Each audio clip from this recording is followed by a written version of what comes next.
Hi, I'm April with Second Sister Jewelry, and thanks for joining us here today on Embellish. When I was planning out the shows I wanted to bring to my craft channel, I asked some of my friends, and all of them said, I want to learn metal stamping. Metal stamp jewelry is super popular these days. Lots of women wear their children's initials or names.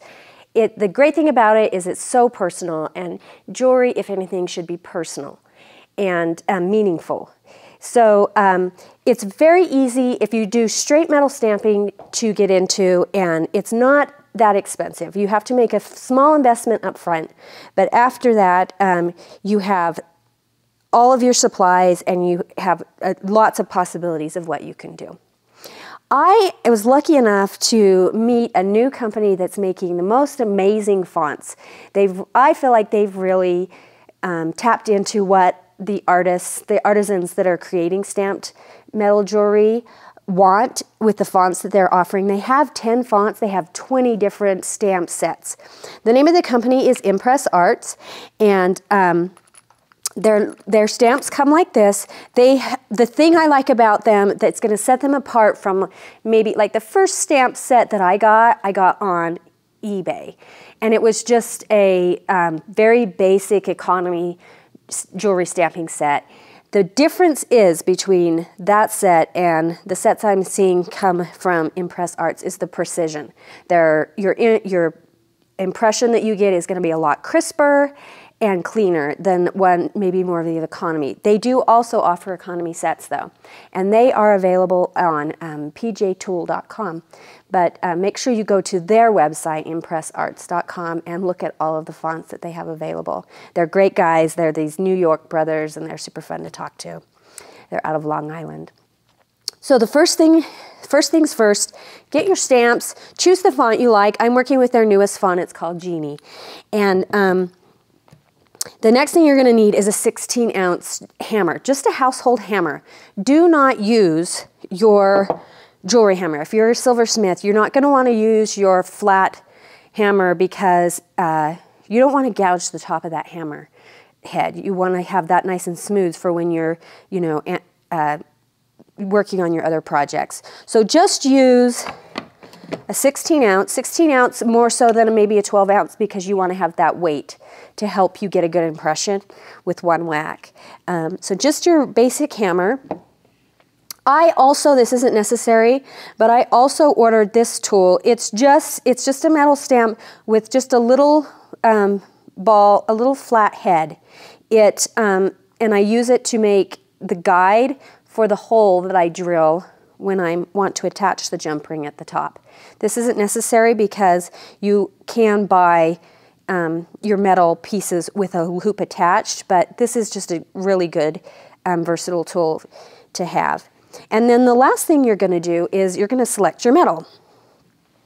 Brass, copper, silver, you have kind of a good variety to choose from of what you can stamp on.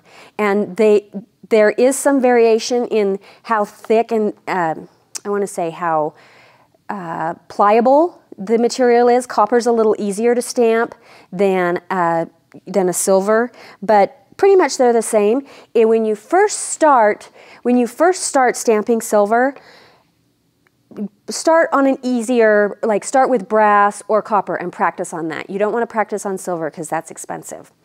So choose whatever you're going to start, whatever you want to stamp on. Today I have some copper discs, and I also have some silver. Then the other thing that's available that's out there that also is produced by Impress Arts is this. It's called Stamp Straight.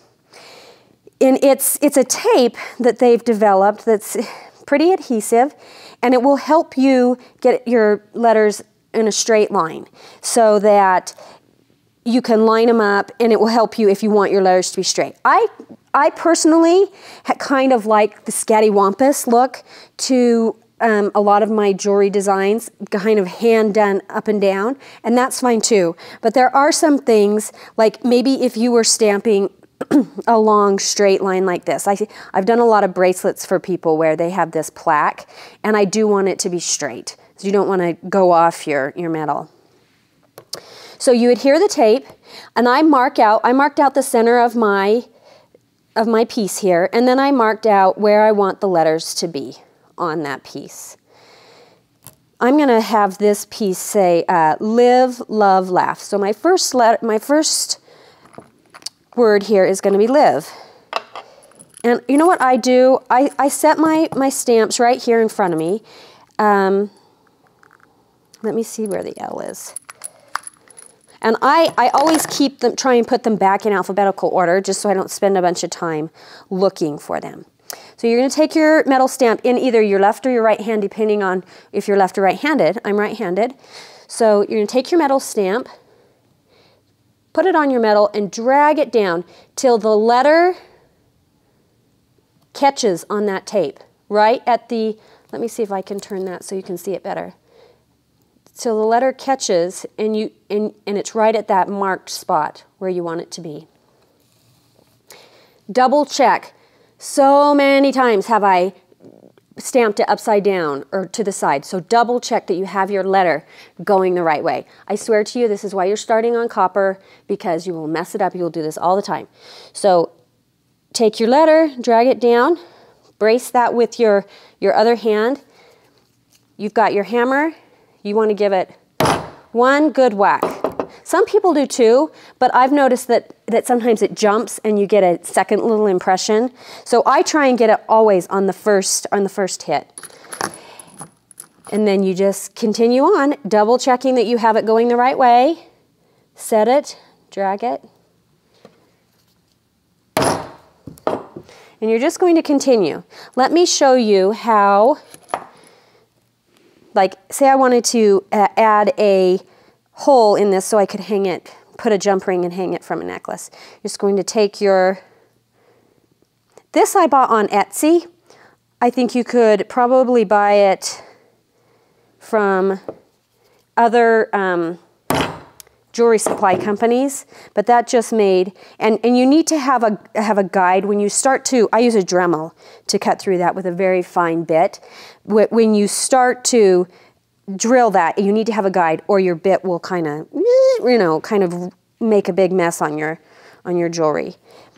But you can also opt to get a piece, this is a little silver tag that already has a little jump ring on the side if you don't want to mess with getting those extra things. And then the other thing you can do, if you want a really specialized shape, metal die cuts come in tons of different shapes and sizes, but you can also buy sheets of copper, silver, and brass. And this is a little, you can tell I've gotten every little bit out of this, and it's been used and loved. But you can cut out your own shape, and you can use either a pair of metal cutters, or you can also use, there's little metal saws that you can order through jewelry supply companies. And the last thing you are going to want to do with your piece, I have a piece stamped here with my initials. You can leave it like that, but your letters are going to show up better if they are a different color. And so what silversmiths have generally done in the past is we use a chemical called liver of sulfur. And it's super, super stinky. If you know what sulfur smells like, that's what the room you're working in is going to smell like. So I do it outside. And if you use liver of sulfur, it's going to turn your whole piece black. You're then going to have to sand and burnish it again. An easier way, simpler way, is to use a Sharpie. And you simply color over your letters, making sure that the ink gets down into the grooves of the letters, and then just use your finger or a little Windex and wipe the top off. And you can also do that, as you can see I've done on here on this bracelet, with paint. That's just acrylic paint that I swiped over it and then wiped it off. And it's super fun because you have, whatever color you want. You can just impress it in there and get the color that you'd like. So I really hope that this inspires you to get started making your own jewelry and making it personal. And it also is I've always had a really fun time making gifts for people out of stamp jewelry because it's so meaningful to them. And I just hope this gives you another skill in your jewelry making techniques. And join us next week where we'll be making more handmade jewelry.